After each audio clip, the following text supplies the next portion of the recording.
Shalom, everyone. I'm very happy to announce that I beat AI. I'm terrified of AI because of different references in the Tanakh and what they might conclude from it. But I asked Google this morning to find out what the connection is between capital punishment on Friday, and AI said there is no direct connection between capital punishment and Erev Shabbat. So I'm very happy to say there is. So in probably the longest Mishnah that I remember, it's chapter 4 of Sanhedrin, the first Mishnah. It's very, very long. So I just wanted to go into the English because there's three terms that we're going to be discussing today. And so it says like this: in cases of monetary law, the court judges during the daytime and may conclude the deliberations and issue the ruling even at night. In cases of capital law, the court judges during the daytime and concludes the deliberations and issues the ruling only in the daytime. And by the way, that's one of my biggest proofs that some stories in what they call the New Testament are not true, because the trial at 3 o'clock in the morning in the house of the high priest is just not true. So either it was a mock trial or it just didn't happen in the way that they wrote it. So in cases of monetary law, the court may conclude the deliberations and issue the ruling even on that same day, whether to exempt the accused or to find them liable. In cases of capital law, the court may conclude the deliberations and issue the ruling even on the same day to acquit the accused, but must wait until the following day to find him liable. So there's a concept that I think is also in English called Inui Din, which is you don't drag on the judgment, but if there's a possibility that more witnesses will come, or if there's a possibility that one of the judges will find some kind of favor, which is at the beginning of that Mishnah, then they just start they whatever. I'm not sure. The Talmud never talks about what happens to the prisoner if he goes back to prison or to his house during that night, but the deliberations start again the next morning after Shachris, and they can only be ruled during the day. And therefore, this is what's important for our halacha. Since capital cases might continue for 2 days, the court does not judge cases of capital law on certain days, neither on the eve of Shabbat nor the eve of a festival. So that's just for practical reasons according to Jewish law, and that's why we're not allowed to. But there might be a lot of different research about how they actually carried it out. Because, like I said, if they thought that they're going to find something in favor, then they continue the next day, and the courts today can learn a lot from a 2 day ruling, meaning that every case that comes, doesn't matter how complicated, they question the witnesses. The Torah talks about v'shalta v'charkarta v'derashtaitev, and the rabbis say that from the repeat of all kinds of words, that means that we have to have at least 7 different investigations of these two witnesses. Of course, with mamonot, with monetary, you might only have one witness, but this is how proper court, Jewish court, is supposed to work, where it's we don't wait until I don't know what. We don't wait for 14 years to execute somebody if they need to be executed, God forbid. So let's go into our halacha. The sages forbade rabbinical courts to sit in judgment or mete out punishment on Shabbat. Besides the fact that you're drawing blood and whatever, it lashes or executing, just the idea of not having a court session on Shabbat. Similarly, they prohibited betrothals, marriages, divorce, yibum, or halitza, the levirate marriage, out of concern that people would end up rioting. We're talking here about the dayanim, the people who are sitting as judges. They're rabbis. They learned all the halacha. We don't think that they're going to forget that it's Shabbat and start writing. We are concerned that if they want to rely on their memory, and they might dictate it to a goy or whatever, because you're not allowed to do anything in the court without having a record of it. Even the get today in Israel, they cut up the get afterwards.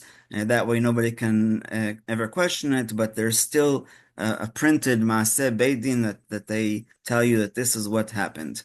And now, so it is similarly prohibited to redeem a firstborn son on Shabbat because the redemption involves a transfer of money, the five silver coins, which resembles commerce. If the 31st day after birth coincides with Shabbat, the redemption is done the following day on Sunday. And so this is all related to both Israel and outside of Israel. So now we're going to go into Israel. So before we continue, let's just see how Eshet Torah explains it in a very beautiful and proper way, because again, there's a lot of new terms here for us. So any produce grown in the land of Israel may not be eaten until tithes have been separated. Although many stores and restaurants separate tithes as a standard practice, one should verify this at the time of purchase. These laws apply even to Israeli-grown produce that is exported to the diaspora, for example, Jaffa oranges, Carmel tomatoes, etc. For the home gardener, there is a unique opportunity to do this special mitzvah. In Israel, it is best to separate tithes right after harvest so that no one mistakenly eats untithed produce. So the reason why it's mistakenly and very serious is because the first term here, tevel, is untithed produce, meaning that nobody took any kind of tithing, nobody separated any kind of truma from it, and so it is forbidden to eat. So we're not going to go into all the terms, but the other mission that we're going to see today is something that many people recognize. The second chapter of Shabbat is what we Ashkenazi Jews say between Kabbalat Shabbat and Mariv. And so it says three things that person must. I don't agree with that word must. It says tzarich, not chayav. Chayav would be must. Tzarich is needs. Needs to say in his home on Shabbat Eve at nightfall and not before. The Mishnah elaborates, he should ask the members of his household, have you tithed the crop that required tithing? Have you placed the eruv for joining the courtyards and joining Shabbat borders, as we saw in the last chapter? And if you have done so, light the lamp in honor of Shabbat. Those are the three things. And then it says, Safek Chashicha, if it's the time between nightfall and like what we call twilight, and if there's uncertainty, one may not tithe the crop that has definitely not been tithed, what we call tevel, and one may not immerse ritually impure vessels, and one may not light the Shabbat candles, but you may, what's called dmai, the fruit that might have been tithed, but not fully tithed in the way that it's supposed to be, and so that is what we say in that Mishnah, and so Rabbi Melamed as an opportunity to write the halacha in Eretz Israel, and so many of the people who learn these books, it's very, very practical. And it is also forbidden to vow, consecrate, or dedicate items or their value to the temple on Shabbat, as this transfers ownership of the object to God, as it were, and resembles commerce. However, one may pledge to give charity because such a commitment involves no act of acquisition or writing down.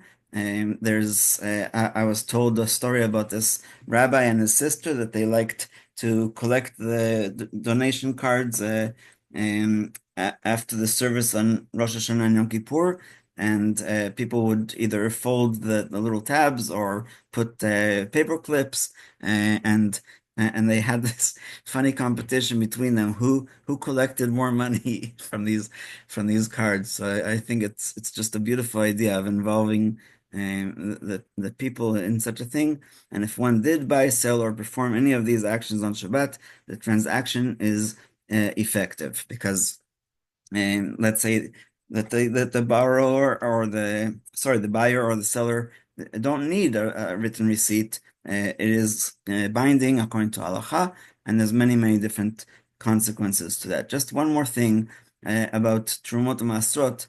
The Tnuva, which is the main company that separates produce in Israel and divides it to what's supposed to be eaten and preserved, etc., etc. They do the tithing. There's a rabbi of Tnuva. He does the tithing, and they give all of the tithing to the safari in Ramat Gan, because the safari is owned by I think 5 partners, and one of them is a for sure Cohen. He has the books to prove his genealogy all the way back to the time of the temple, and so because you're allowed to feed your animals the fruit and vegetables of the tithing, that is how it's done. And there's a lot of people who have customs, and I'm not sure that we'll get into everything, but we'll keep the second part of this halacha for tomorrow and expand a little bit more. And we'll stop here and open up for questions.